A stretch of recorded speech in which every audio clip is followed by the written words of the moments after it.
Hello दोस्तों, मैं हूं गौरव और आज मैं बात करने वाला हूं IPR and legal issues, categorisation, convention, treaties and law. IPR तो आपको पता ही होगा, इंटेलेक्चुअल प्रॉपर्टी राइट्स जो कहते हैं कि आपका कोई जो है इंटेलेक्चुअल प्रॉपर्टी है, जिसमें इंटेलेक्चुअल प्रॉपर्टी पहले कहते हैं किसको। इंटेलेक्चुअल प्रॉपर्टी आता है कि जो आपका कोई रिसर्च है, मान लो पेटेंट्स है, वो सब इंटेलेक्चुअल प्रॉपर्टीज़ में आते हैं। जैसे आप मान लो कि फार्मा सेक्टर आप इंडिया का सुनते होगे कि इतना ज़्यादा डेवलप हो चुका है, पूरे वर्ल्ड में जो है जेनेरिक फार्मास्यूटिकल्स प्रोवाइड करता है। तो वो अब जेनेरिक क्या होता है कि जैसे कोई पेटेंट फाइल किए हुए कोई बिग फार्मा कंपनी है, वो आपका कोई मानो कि मोलेक्यूल कोई डिज़ाइन की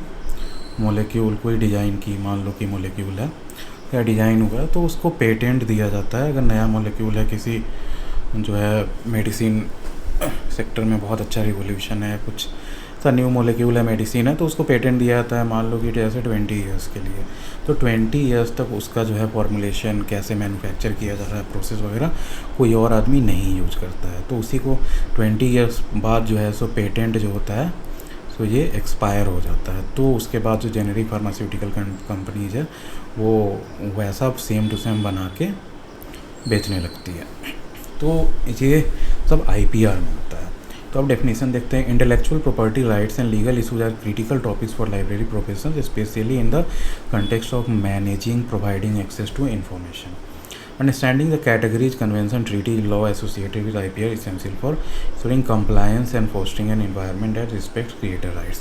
तो जस्ट फॉर एग्जांपल आप कोई मान लो कि एग्रीकल्चरल यूनिवर्सिटी ज्वाइन करते हो एज ए लाइब्रेरियन, तो उसके एग्रीकल्चरल यूनिवर्सिटी में जितने आपके रिसर्च हो रहे हैं और पेटेंट फाइल किए जा रहे हैं, तो वो सब के बारे में आपको जानने का ज़रूरी है कि उसको मैनेज कैसे करते हैं, उसके लिए जो मतलब कैटेगराइज कैसे करते हैं, उसके लिए कौन कौन कन्वेंशंस आज तक हुए हैं, ट्रीटीज क्या क्या है हमारे पे, जैसे पेटेंट्स का, रिसर्च का, लॉज क्या क्या है उसके बारे में। और उसके बाद जो बंदा वो मतलब जैसे मान लो रिसर्च पेपर पब्लिश किया है या पेटेंट फाइल किया है, तो उसका और पेटेंट मिल भी गया उसे, तो उसका क्या क्या राइट्स है इसके बारे में। तो चलिए शुरू करते हैं। तो ये जो है आपका यूजीसी नेट का यूनिट 1 के अंदर टॉपिक्स आता है, ये 7th टॉपिक होगा। तो चलिए अब categorisation of intellectual property rights. Categorisation क्या क्या है। कॉपीराइट है first. Copyright is a legal right, ये लीगल राइट है, ये ध्यान रखना। Granted to the creator of original works of authorship. मानो कि कोई बुक हुआ तो उसका कोई ओरिजिनल जो ऑथर होगा उसको कॉपीराइट दिया जाता है। Such as literary, dramatical, musical and artistic work. जैसे आपने देखा होगा कि यूट्यूब है, तो यूट्यूब पे आप कोई अगर म्यूजिक है या फिर कोई सॉन्ग है, वो अगर आप डालते हो और वो किसी और का है, तो आपको एक कॉपीराइट का स्ट्राइक आ जाता है। ये क्यों होता है? क्योंकि यूट्यूब बता रहा है कि इसका जो है ओनरशिप किसी और के पास है। तो वो म्यूज़िक का हो सकता है, कोई आर्टिस्टिक वर्क का हो सकता है, ड्रामेटिक मतलब ड्रामा का हो सकता है, या फिर कोई लिटरेचर लिखा हुआ है। आपको जान के आश्चर्य होगा कि जैसे कैडबरी है, तो कैडबरी का कुछ भी आता है, डेयरी मिल्क आता है, कुछ कोई भी चॉकलेट आता है, सिल्क आ गया, तो वो सब उसका जो कलर है ना, उसको लोग आइडेंटिफाई कर लेते हैं। तो वो जैसे पेटेंट किया हुआ है, सॉरी पेटेंट नहीं, सॉरी कॉपीराइट किया हुआ है कैडबरी कंपनी का। तो अब देखो, तो इस पे फीचर्स क्या है। Protection is automatic once the work is created and fixed in a tangible form. तो आप जब किसी के पास इंटेलेक्चुअल प्रॉपर्टी है, मतलब इस टाइप का जो हमने बताया, और उसका फाइल किया हुआ है, तो वो प्रोटेक्शन उसका ऑटोमेटिक हो गया। कोई और बंदा उसे अगर यूज करता है, ये सब में से कोई किसी का वर्क जो उसका मतलब क्रिएटर का है, तो वो ऑटोमेटिकली प्रोटेक्ट हो जाता है, क्योंकि आपने जो एक तरह से कॉपीराइट फाइल कर रखा है या फिर पेटेंट फाइल कर रखा है। Duration life of the author plus 60 years in India. तो कोई अगर मान लो कि ऑथर है किसी का, कोई जैसे बुक लिखा हुआ है, तो अब वो बुक का कॉपीराइट कब एक्सपायर होगा? जब वो मर जाएगा और उसके बाद 60 ईयर्स प्लस 60 ईयर्स। ये हो गया डेथ अब plus 60 year. Death plus 60 years के बाद जो है उसका कॉपीराइट ख़त्म हो जाएगा, फिर कोई भी पब्लिशर उसे पब्लिश कर सकता है। तो लाइफ ऑफ द ऑथर हो गया प्लस 60 ईयर्स, ये बहुत इंपॉर्टेंट है, आप याद रखना। अब राइट इंक्लूड्स रिप्रोडक्शन, कि उसे जो है दोबारा पब्लिश जैसे करना हो गया, डिस्ट्रीब्यूट, उसका पब्लिक परफॉर्मेंस। मान लीजिए कि कोई आपका जैसे बुक लिखा हुआ है और उसका कोई या फिर मान लो कि नोवेल है, नाटक है, प्ले जो होता है, तो उसका रूपांतरण कोई स्टेज पे नहीं कर सकता है बिना परमिशन लिए हुए, public performance. And making derivative work जो कहते हैं कि मान लो कि कोई बुक है और उसी के कंटेंट को यूज करके जो है कोई इससे डिराइव करके कुछ भी लिखा जाए। अगर मान लो जर्नल लिखा जाए, बुक लिखा जाए, दूसरा सब्सिक्वेंट न्यू पब्लिकेशन है, न्यू सीरियल है, न्यू मैगजीन है, तो वैसा, तो उसको डेरिवेटिव वर्क्स में कहते हैं। इंडियन कंटेक्स्ट कह सकते हो govern by the copyright act 1957 जो है तो उससे गवर्न होता है इंडिया में intellectual property right. Copyright act 1957, ये याद रखना, 1957, इसको याद कर सकते हो 1947 से 10 साल बाद। ठीक है जी। अब नेक्स्ट टॉपिक पे चलते हैं, पेटेंट। अब देखो पेटेंट क्या है, और patent is a right granted for an invention providing the patent holder with exclusive right to use, make and sell the invention for a specified period. मैं इसका एक एग्जांपल देता हूँ। मान लो कि जैसे हनीवेल कंपनी है, हनीवेल अमेरिकन कंपनी है, बहुत फेमस है। तो मान लो कि जैसे क्रूड है, क्रूड ऑयल है, क्रूड ऑयल का डिस्टिलेशन किया जाता है, जिसके बहुत सारे रिफाइनरी है, जैसे नायरा रिफाइनरी है, रिलायंस है, IOCL है, BPCL है। तो ये मान लो कि हनीवेल R&D किया और वो रिफाइनिंग का कोई प्रोसेस डिज़ाइन किया। मान लो कि कोई हार्ड क्रूड है जिसमें बहुत सल्फ़र होता है, तो वो सब का कोई प्रोसेस डिज़ाइन किया मान लो, तो वो उसका प्रोसेस जो है वो अलग है। अगर मान लो कि कोई तरीका निकाला तो वो पेटेंट फाइल कर सकते हैं वो, और पेटेंट फाइल किया हुआ है तो उसके बाद जो है ये सब रिफाइनरीज जो है इसका लाइसेंस लेते हैं और उनका प्रोसेस या जो भी मेथड है वो यूज करते हैं, तो उसे पेटेंट करते हैं। तो वो इन्वेंशन के लिए होता है, क्योंकि पेटेंट बोलते हैं एक्सक्लूसिव राइट टू यूज। तो एक्सक्लूसिव राइट है क्योंकि वही यूज कर सकते हैं, मेक बना सकते हैं, और सेल द इन्वेंशन किसी को बेच सकते हैं, लाइसेंस दे सकते हैं for a specified period. Key feature देख लीजिए, protection for invention that are novel, non obvious and useful. ऐसा नहीं है कि किसी फालतू चीज़ के लिए हम पेटेंट ऐसे फाइल कर दे कि जैसे सांस कैसे लेते हैं, तो ये कोई it doesn't make any sense. तो वही बात है। ड्यूरेशन है 20 years from the date of filing, जैसे मैंने स्टार्टिंग में बताया था मेडिसिन जैसे फार्मा सेक्टर का, तो वही 20 ईयर्स हो गया। Encourage innovation by providing inventors the period of exclusive rights. देखो तो ये दिया क्यों जा रहा है पेटेंट, तो जस्ट मान लो कि आपने जो है कम से कम एक जो है, तो फार्मा का ही एग्जांपल लेते हैं। फार्मा सेक्टर में कोई एक नया medicine, just for example simple जो हर कोई जानता हो, मान लो पैरासीटामोल। तो पैरासीटामोल बनाने के लिए ऐसा कोई मॉलिक्यूल ढूंढने के लिए कोई कंपनी 20 ईयर्स से 30 ईयर्स तक जो है R&D करती रही।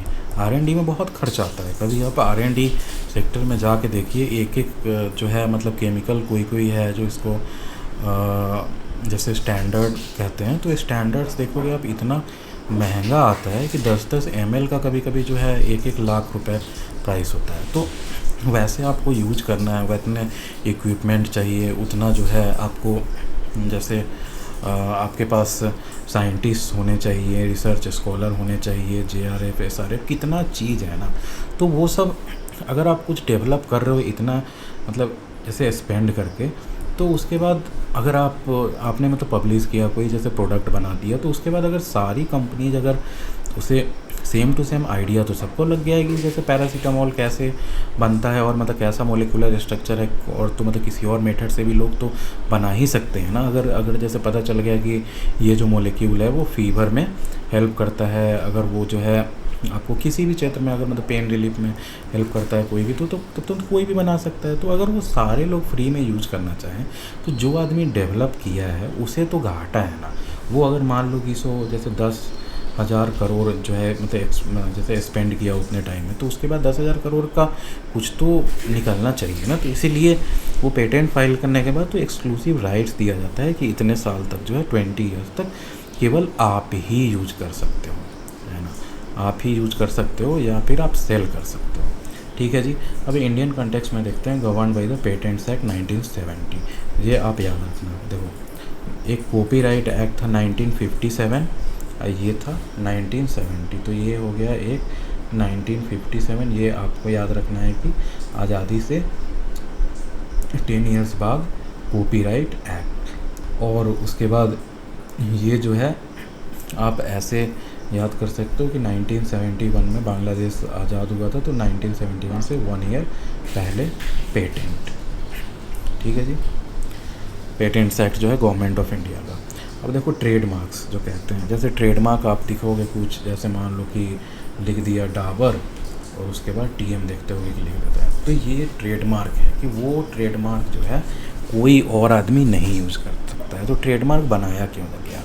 देखो जैसे एक ब्रांड वैल्यू आता है कि कोई ब्रांड को सुन के ही आपको पता चल जाता है कि जैसे एप्पल, तो एप्पल का फ़ोन हो, टैब हो, मतलब मैकबुक हो, उसका मतलब आईपैड हो, आईफोन हो, या फिर कोई भी डिवाइस है, उसका वॉच हो, तो एप्पल अगर लिखा हुआ है तो ऑटोमेटिकली उसका जो है आपको पता है कि अच्छा तो होगा और इसका ड्यूरेशन होगा, मतलब जो है वो अच्छा होगा, मतलब वैल्यू फॉर मनी ना हो लेकिन होगा तो अच्छा। ठीक है जी, तो वैसे ही ट्रेडमार्क बनाया जाता है कि उसको देखते ही जो है ना आप जैसे पहचान जाओ कि अच्छा ये तो इस कंपनी का है। तो वो एक तरह से ब्रांड वैल्यू टाइप का कंसेप्ट है जिसको कोई और नहीं यूज़ कर सकता है वो मार्क को। तो डेफिनेशन हो गया, ट्रेडमार्क्स आर सिंबल्स, वर्ड्स और marks used to distinguish goods और services of one entity from another. तो अभी इसमें वही हुआ कि आपको गुड्स एंड सर्विसेज जो होगा वो आपको जो है एक दूसरे से डिस्टिंग्विश कर सकता है वो ट्रेडमार्क्स। तो अब जैसे इसके बाद फीचर्स में देख लेते हैं। प्रोटेक्शन फॉर ब्रांड नेम, जैसे मैंने बता रहा था, लोगोज हो गया, स्लोगन हो गया, एंड अदर आइडेंटिटी। जैसे LIC का मान लो, LIC अगर कोई बोलता है ज़िंदगी के साथ भी और ज़िंदगी के बाद भी, सुन के ही लगता है कि वो LIC का है ना। तो वो जैसे हो गया आपको जैसे स्लोगन्स हो गया, आपको जान के आश्चर्य लगेगा कि जैसे एंजेलिना जॉली जो है, एंजेलिना जॉली जो वहाँ की एक्ट्रेस है हॉलीवुड की, तो उसका एक खड़े होने का स्टाइल जो है ना, स्टैंडिंग स्टाइल जो है वो भी ट्रेडमार्क है, कुछ तो कराई हुई है कि वैसे कोई और आदमी खड़ा नहीं हो सकता सेम टू सेम। तो ये बहुत चीज़ों में हो सकता है, आइडेंटिफायर्स हो एक तरह से। अब देखो ड्यूरेशन हुआ 10 ईयर्स या रिन्यूएबल इंडेफिनिटली। तो 10 ईयर्स हो सकता है या रिन्यूएबल, उसके रिन्यू करा सकते हो आप। जैसे डाबर का ट्रेडमार्क हुआ तो डाबर उसे रिन्यू मतलब कराते जाएगा हर 10 साल पे, लेकिन स्टार्टिंग में 10 साल का होता है। अब प्रिवेंट्स जो हो गया, मतलब prevents unauthorise use of mark that could cause confusion. ठीक है जी। अब इंडियन कंटेक्स्ट में govern by the trademarks act 1999। तो एक हो गया आपका 1957, एक हो गया आपका 1971, एक हो गया 1999।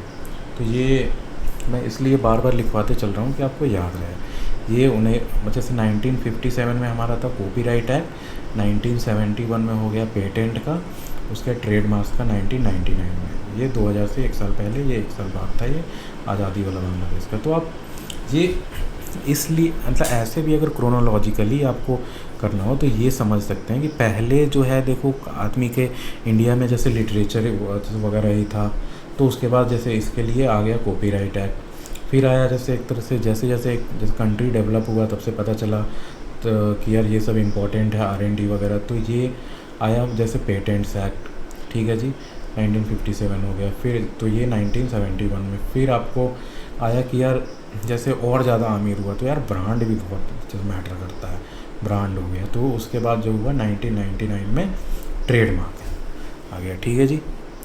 अब चलते हैं इंडस्ट्रियल डिज़ाइंस। तो इंडस्ट्रियल डिज़ाइन हो गया, इसका डेफिनेशन देखते हैं। Industrial designs protect the visual design of object that are not purely utilitarian. ठीक है जी।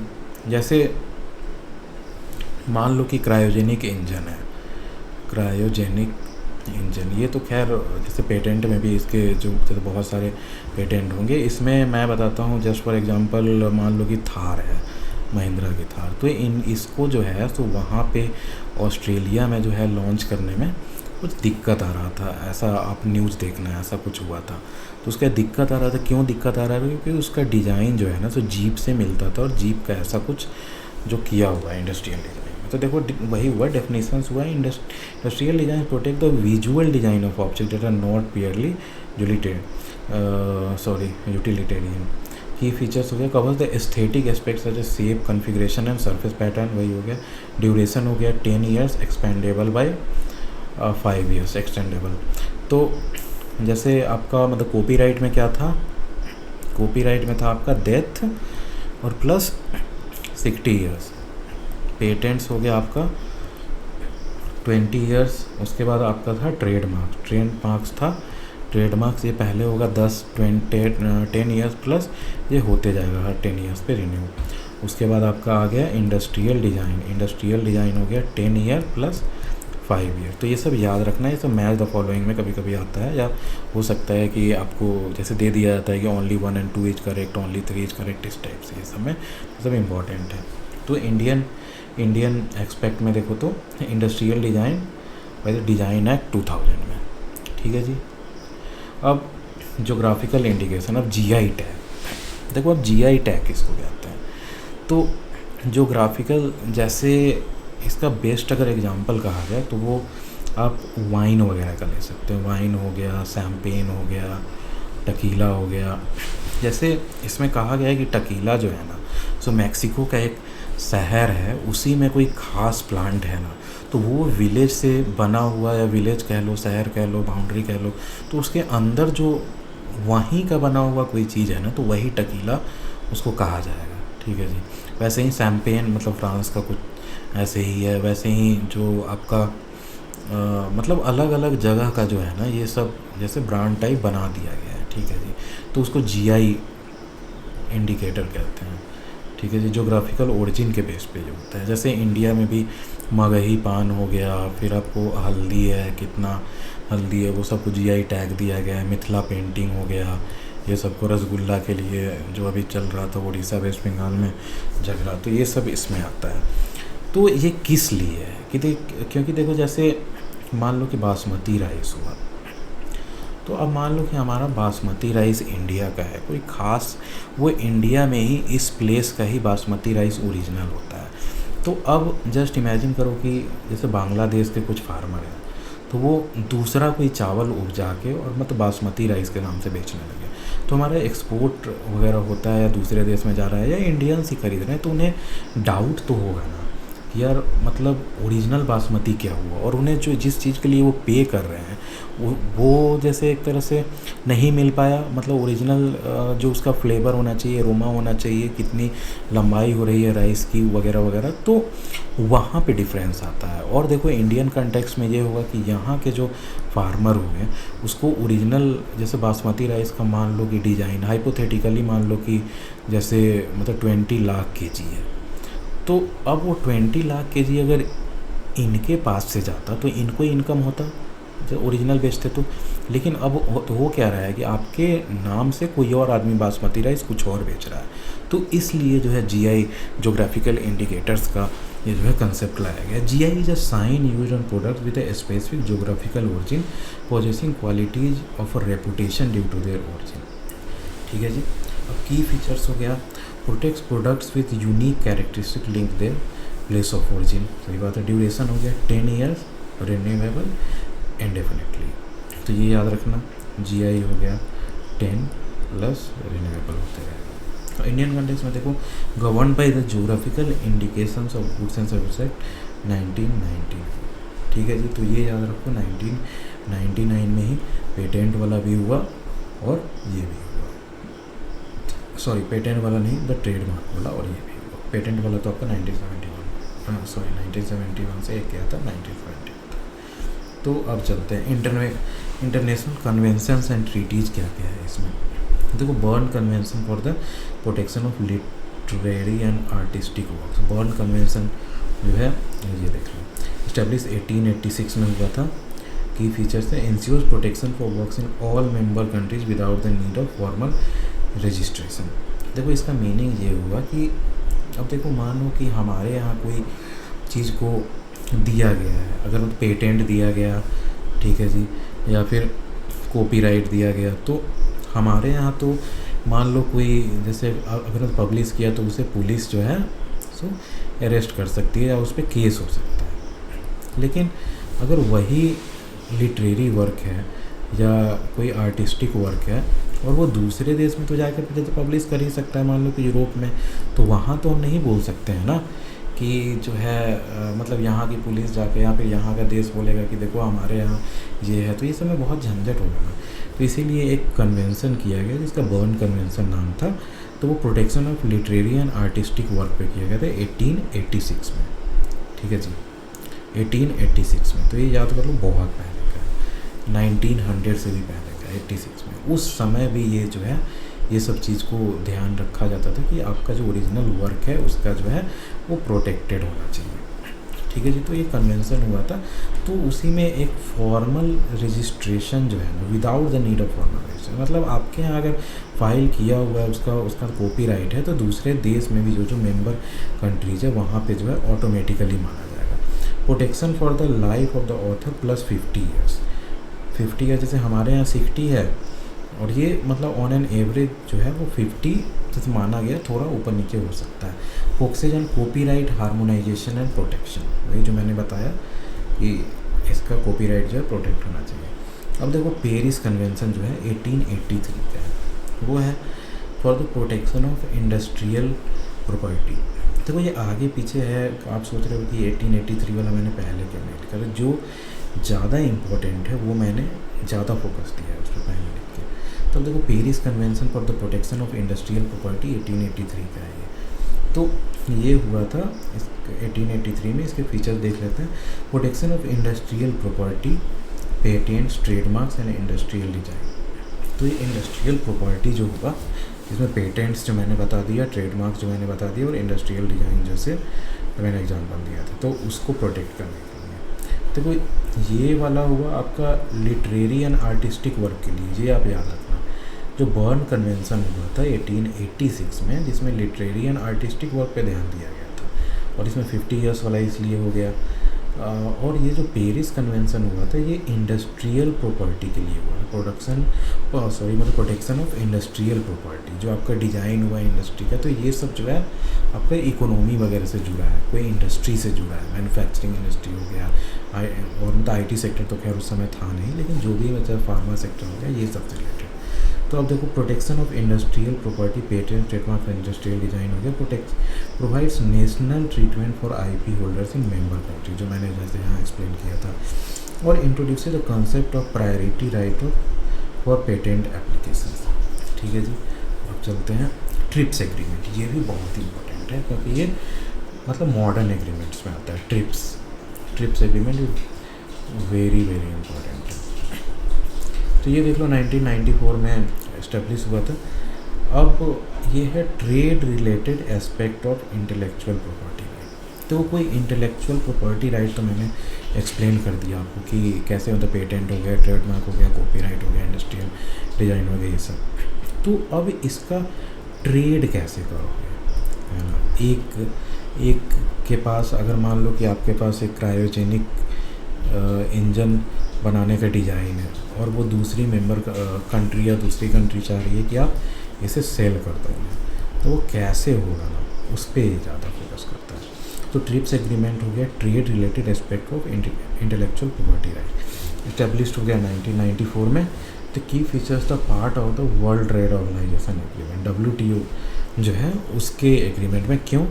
क्योंकि ट्रेड हो रहा है, इससे याद रखना, ट्रेड हो रहा है तो ये WTO से रिलेटेड हो। तो ये सब पॉइंट्स में हो तो सब आप ध्यान रख सकते हो। Sets minimum standards for IP protection and enforcement, कि मिनिमम क्या स्टैंडर्ड होना चाहिए IP जैसे प्रोटेक्शन का। जैसे ठीक है कि आप मतलब एकदम इतना मत जैसे हार्ड बना दो कोई चीज़ को कि जो है आपका रिसर्च ही रुक जाए, है ना। कि कोई जैसे जर्नल वगैरह हुआ, कोई जैसे रिसर्च हुआ, तो वो इतना जो मतलब इनएसेसेबल कहते हैं ना, इतना इनएसेसेबल कर दो कि वो किसी तक पहुंच ही ना पाए, है ना। तो उसका मिनिमम जो क्या रहना चाहिए ना, बेसिक जो मेंबर कंट्रीज उसके अराउंड अपना लॉ बना सके, उसके वजह से sets minimum standard for IT protection and enforcement, covers copyright, trademark, geographical indication, industrial design, patents and trade aspect. तो इसमें सारे एस्पेक्ट्स कवर किए गए। तो ये मेरे को इसलिए भी लगता है क्योंकि पुराना वाला जो था ना वो, जैसे आपने देखा था कि 1900 से भी पहले का था, तो इसलिए ये एक तरह से वो मॉडर्न ज़माने का हुआ ट्रिप्स एग्रीमेंट। अब देखो वीपो देख लो, वर्ल्ड इंटेलेक्चुअल प्रॉपर्टी ऑर्गेनाइजेशन है ट्रीटीज। वीपो कॉपीराइट ट्रीटी है, strengthen the international copyright protection. वीपो परफॉर्मेंस एंड फोनोग्राम्स ट्रीटी, ये उसी टाइप का है। राइट ऑफ जैसे फोनोग्राम्स जिस टाइम में हुआ करते थे ना, अब तो जैसे वीडियोज़ वगैरह ये सब के लिए जैसे मतलब डिजिटल वर्ल्ड हो चुका है, लेकिन उस ज़माने में कोई और टेक्नोलॉजी यूज होती थी, तो वो सब के भी मतलब प्रोटेक्शन के लिए राइट्स बना हुआ है। ऑब्जेक्टिव्स है promote the protection of IP worldwide, समझिएगा। Facilitate the harmonisation of national IP law with international standards, मतलब एक देश का कोई जैसे आईपी प्रोटेक्शन लॉ हुआ, सेकेंड कंट्री का जो है आईपी प्रोटेक्शन लॉ कुछ और है, तो उसके हार्मोनाइजेशन हो कि ट्रेड जो है ना आपका वो बढ़ सके। ये सारा पता है जो कैपिटलिज्म जैसे जैसे स्प्रेड हुआ है ना कैपिटलिज्म, वैसे वैसे ये सब जो है ना ट्रीटीज बनते गया है। पहले जैसे इतना ज़्यादा जैसे वर्ल्ड मतलब इंडस्ट्रियलाइज नहीं था, तो केवल वहाँ पे वेस्टर्न जो वर्ल्ड थे उन्हीं के पास सारा मतलब टेक्नोलॉजी था मानिए तो वो उसके बाद जैसे जैसे आपका मतलब देशों को जैसे जैसे फ्रीडम मिलते गया ना, तो इनको दिमाग में है कि हमारा नॉलेज है और हमें पैसा कमाना है, तो कैसे कमाया जाए, तो ये सब जो है ना रूल्स ये लोग डिज़ाइन करते गए ढेर सारे कि हमारा जो नॉलेज है उसको भी हम बेचेंगे, ठीक है। तो ये सब किया जा रहा है। अब देखो national laws and regulations of India का देखते हैं। द कॉपीराइट एक्ट 1957 जैसे हम लोग देखे थे, तो वो क्या है, provides protection for literary, dramatical, musical and artistic work, cinematography, films and sound recording. ठीक है जी, साउंड रिकॉर्डिंग्स आप सोचोगे कि ये क्या हुआ, जैसे मान लो कि हमारा पार्लियामेंट चल रहा है और उसमें जो है मोदी जी कोई भाषण देते हैं, तो उनका भाषण कोई ऐसे ही नहीं यूज कर सकता है ना। या फिर मान लो कि अमिताभ बच्चन है, या फिर अमिताभ बच्चन हो गया, उनका भी कोई नहीं यूज कर सकता है, वॉइस वगैरह हो गया ये सब। या फिर मान लो आज के ज़माने में कहते हैं जैसे स्टैंड अप कॉमेडी है, तो स्टैंड अप कॉमेडी है, वैसे ही स्पॉटिफाई मान लो, तो स्पॉटिफाई में कुछ रिकॉर्ड करके आप अगर कर रहे हो, जिससे जैसे एक जैसे ऑडियो फाइल या करके कुछ आता है, तो जिसमें कंटेंट क्रिएटर्स हैं तो वो केवल साउंड तो बोल ही रहे हैं, ठीक है, तो वो साउंड रिकॉर्डिंग को भी आप जो है ना तो रिप्रोड्यूस नहीं कर सकते दूसरी जगह, तो वो भी इसमें आता है। Establishes the right of author, performers and producers, outlines provisions for fair use, compulsory licensing and remedies for infringement. अब पेटेंट्स एक्ट 1970 देख लेते हैं। द ओवरव्यू हो गया, govern the granting of patents for inventions in India, जो India में जो हुए हैं उसके लिए। Defines patentable inventions, defines application procedure and opposition processes, ठीक है जी। Includes provisions for compulsory licensing and revocation of patent, तो ये सब में जैसे प्रोविज़न वगैरह है, तो पेटेंट्स एक्ट वगैरह देखोगे तो बहुत लंबा चौड़ा एक्ट है, उसके लिए पूरा डिपार्टमेंट ही अलग है, तो वो सब में ये सब जो था उसका बेसिक था। अब द ट्रेडमार्क्स एक्ट 1999 जो हमने पढ़ा, rules the registration, protection and enforcement of trademarks, जैसे डाबर का ट्रेडमार्क हो गया, जियो का ट्रेडमार्क हो गया, ये सब का वो सब का रजिस्ट्रेशन, प्रोटेक्शन और इन्फोर्समेंट के लिए। Provide the registration of services marks and quality mark, establishes procedures for opposition, cancellation and infringement actions। अब देखो डिज़ाइन एक्ट देख लेते हैं 2000 का।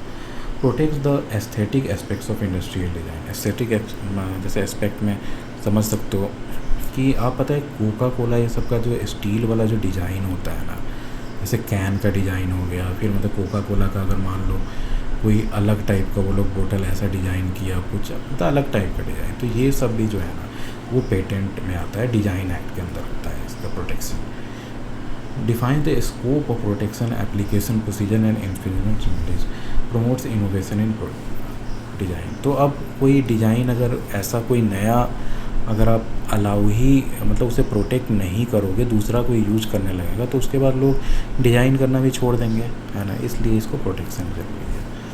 अब तक जोग्राफिकल इंडिकेशंस ऑफ गुड्स, जो जीआई टैग वाला जो हमने अभी पढ़ा था, तो provide for the registration and protection of geographical indications हो गया। जैसे मैंने बताया था, रसगुल्ला का बताया था, पान का बताया था, पेंटिंग का बताया था, मिथिला पेंटिंग वगैरह का। तो ऐसे ऐसे हल्दी का भी है, जैसे ढेर सारे हैं, आप देख सकते हो। Establishes procedures for registration, renewable and infringement actions, encourages the preservation of traditional knowledge and regional heritage. जैसे आपको एक इस पे मैं बताऊंगा कि अभी जैसे आयुर्वेदा में बोला गया है कि सॉल्ट हो गया, लौंग हो गया, जो खाने वाला लौंग होता है, क्लोव, ये, और भी जैसे कोल हो गया, मतलब चारकोल, ये सब जो होता है कोयला, ये सब का जैसे टूथपेस्ट में यूज होता था। तो अब अगर डाबर जो है जैसे बना रहा है, इसलिए पतंजलि भी बना रहा है, अब मानो कि कोलगेट जो है तो वो फाइल करते इसी के लिए, मतलब पेटेंट का, कि जो है मतलब हमने ये मतलब रिसर्च किया है। लेकिन हमारे जो ट्रेडिशनल नॉलेज और जो हेरिटेज है, तो उसमें तो ये बहुत पहले से है ना, तो उसको ये प्रोटेक्ट करने का बहुत इम्पोर्टेंट है। अब देखो इम्पोर्टेंट फैक्ट्स एंड डेट्स सब देख लेते हैं। Burn convention established in 1886, India became a member in 1928, ये याद रखना। मैं ये सब जो है ना यूजीसी नेट के लिए या ऐसे भी जो है बहुत इम्पोर्टेंट है। आप मतलब जैसे केबीएस का भी, जैसे लाइब्रेरियन का होता है, एनवीएस का होता है, किसी भी लाइब्रेरियन के लिए ये सब तो बेसिक मटेरियल है, आप समझ ही सकते हो। इतना तो आपको आना ही चाहिए, इसलिए मैं ज़्यादा एक्सप्लेन करके ऐसे बताता हूँ। और कोई डाउट्स हो तो आप कमेंट से पूछ सकते हो। अब देखो जैसे पेरिस कन्वेंशन हुआ, establish in 1883, India joined in 1898। तो अब देखो ऐसे याद कर सकते हो कि पेरिस जो है ना, पेरिस कन्वेंशन ये सबसे पहले था, पहले, पी फॉर पेरिस, पी से पहले। तो वो देखो 1883 का ही है, ठीक है जी। और ये 1886 का है बर्न कन्वेंशन, और दोनों जो है 1900 से जो है पहले के हैं, ये याद रखना। पेरिस और बीपी से याद रखो, बीपी, बर्न और पेरिस, ठीक है जी। अब देखो trips agreement came into effect on January 1, 1995, India जो फाउंडिंग मेंबर है ट्रिप्स एग्रीमेंट का, अभी जो पढ़े थे हम लोग। वीपो हो गया establish in 1967, India became a member in 1970।